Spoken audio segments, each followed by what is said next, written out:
So in this example, we have what would be considered an excessively complex function. We have multiple powers, we have a square root, we have quotient rule, we have product rule, and chain rule all mixed into one. In order to make that easier, we're going to use the laws of logs to change this function before we take the derivative of it. The first step is to actually take the natural log of both sides. So we get natural log of y on the right equals the natural log of the entire function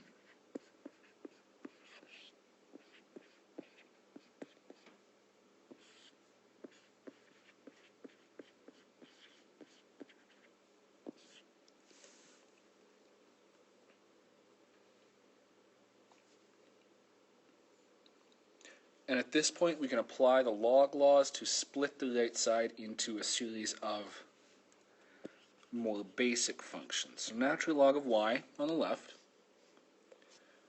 We have two functions, x to the 3/4 and the square root, that are multiplied. When we split those, they would be added, so natural log of x to the 3/4 plus natural log, and I'm going to also change that square root into an exponent while I'm at it. Square root becomes an exponent of 1/2.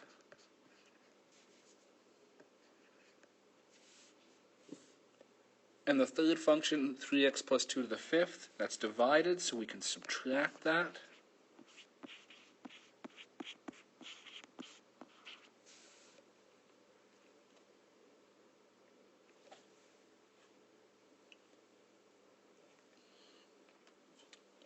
Now, before I go and attempt to take the derivative of these, I am also going to deal with the exponents on these functions. I'll bring them down and make them coefficients on the logs. So natural log of y on left, we're going to have 3/4 natural log x plus 1/2 natural log of x squared plus 1 minus 5 natural log of 3x plus 2.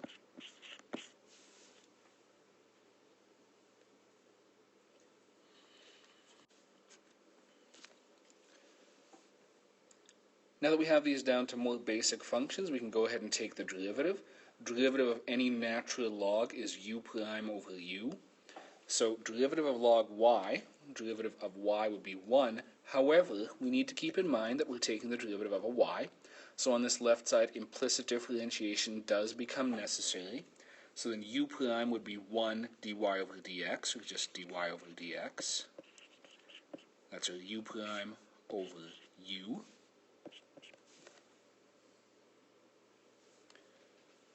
3/4 natural log of x, 3/4 will carry down,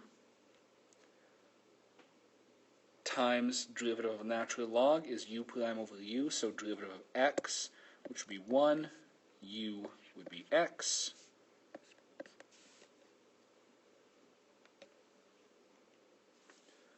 The 1/2 will carry down as well. Derivative of x squared plus 1 gives us 2x on top. And we have u with x squared plus 1 on the bottom.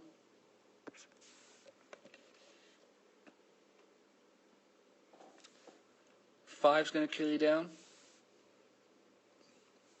U prime on top would give us 3, and 3x plus 2 on the bottom.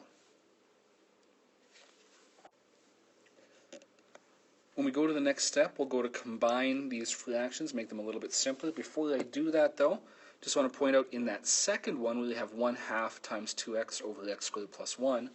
We can cancel the 2's right away, make that a little bit easier.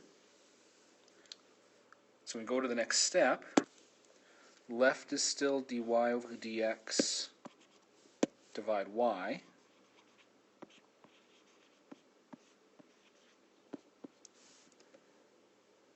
We have 3/4 times 1 over x. 3 times 1 is 3. 4 times x gives us 4x on the bottom.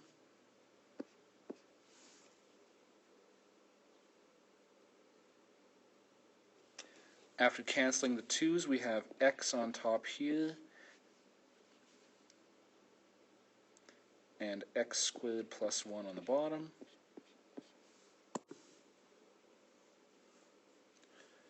And we can multiply the 5 and the 3 to give us 15 on top, and 3x plus 2 on the bottom.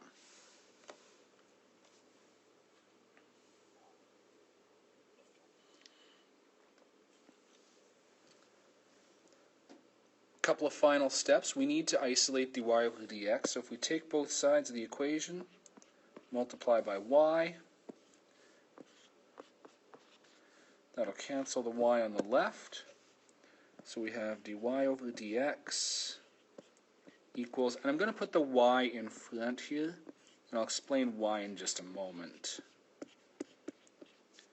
We have all of this to carry down on the right.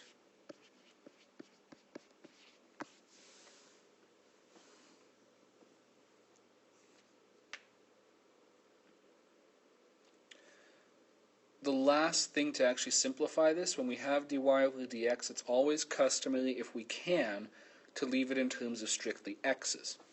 But we have this y right here. Well, the good news is I will always define what y is as the original function, so we can just substitute that back in. So y actually was x to the 3/4 square root x squared plus 1 over 3x plus 2 to the 5th. That's just what y was. The other part of this will just carry down.